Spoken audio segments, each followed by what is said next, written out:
Poulet de riz de veau aux champignons, courgettes tournées et un gratin de macaroni. Pour cette recette, j'ai besoin de courgettes tournées, de champignons, en l'occurrence c'est de la girole, d'une botte de ciboulette, d'un peu d'échalote, de macaroni, donc long, d'un riz de veau, de fleurs de sel, de poivre et de muscade pour l'assaisonnement, d'un morceau de comté, de beurre, de lait, de farine et d'un peu de fond de veau. Donc pour cette préparation, le riz de veau, on l'aura mis à dégorger la veille dans de l'eau froide. On aura changé plusieurs fois cette eau jusqu'à ce qu'elle reste claire et limpide. Pour le blanchir, je vais simplement le mettre dans une casserole, le recouvrir d'eau froide et je vais porter le tout à ébullition. Donc pendant que mon riz de veau blanchit, je vais passer à la cuisson des macaronis.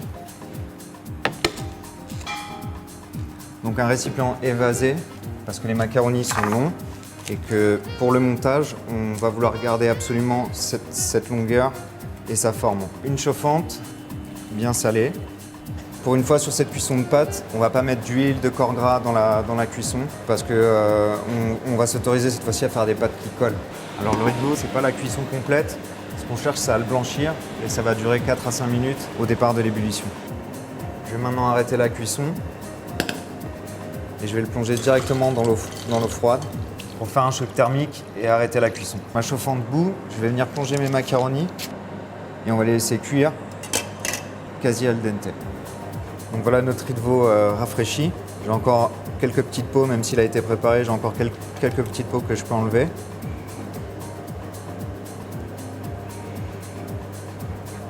Et maintenant, je vais tailler mes morceaux pour la poêler.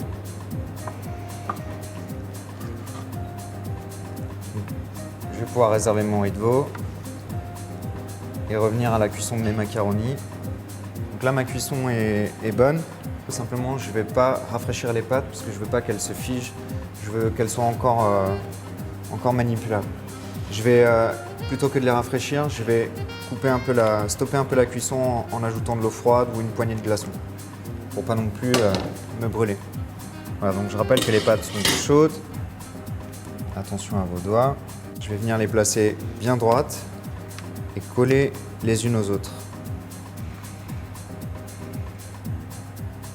Voilà. Je peux déjà les réserver au frais et je vais passer à la deuxième partie du montage, c'est-à-dire la réalisation d'une béchamel classique. Le petit rappel pour la béchamel, donc on a besoin de beurre, de farine, de lait et bien sûr d'assaisonnement. C'est une sauce à base de lait. Si on ne l'assaisonne pas correctement, ça a concrètement aucun goût.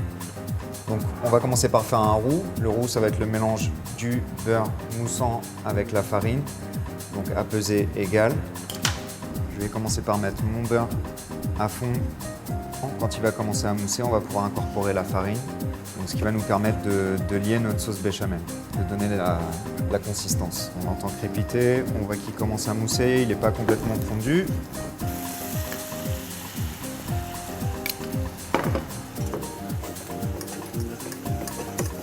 On mélange au fouet jusqu'à ce que ce soit homogène et on va le faire cuire un petit peu pour perdre ce goût de farine, qu'elle soit un peu torréfiée avant d'y incorporer le lait.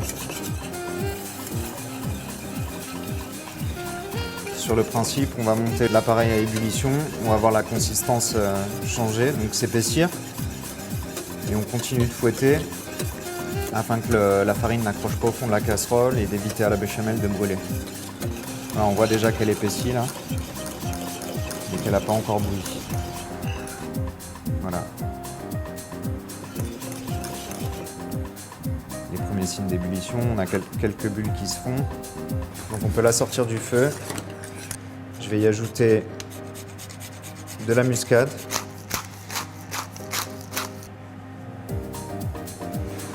Salé. Donc on remélange comme il faut. Je vais venir lisser la sauce béchamel sur mon gratin de pâte. L'important, ça va être de bien recouvrir sans non plus en mettre de trop.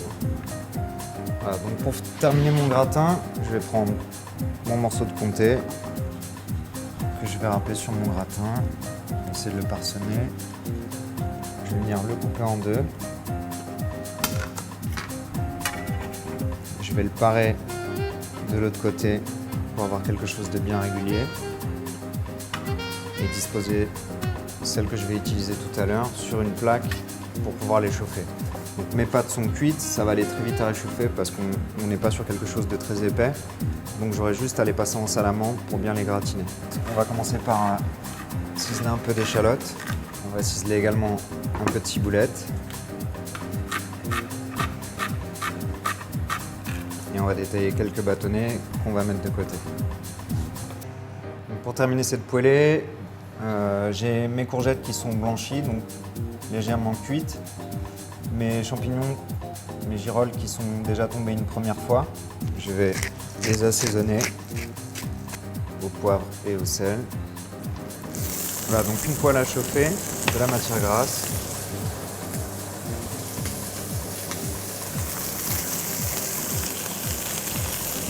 Voilà, donc bien les saisir pour leur donner une belle coloration.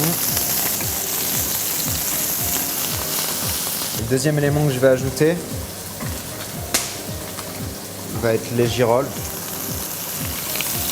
Elles vont encore dégager un peu d'eau.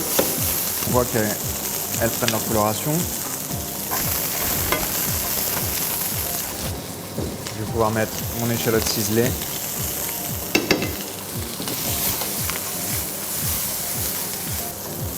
Et enfin mes courgettes. Alors je peux également, pour donner encore un peu plus de brillant et de goût, rajouter une petite noisette de beurre.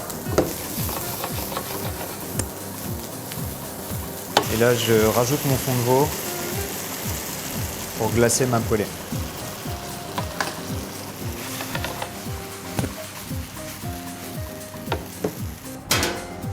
Donc maintenant que ma poêlée est chaude, je vais mettre à gratiner mon gratin de macaroni. Donc il ne me reste plus qu'à procéder au dressage.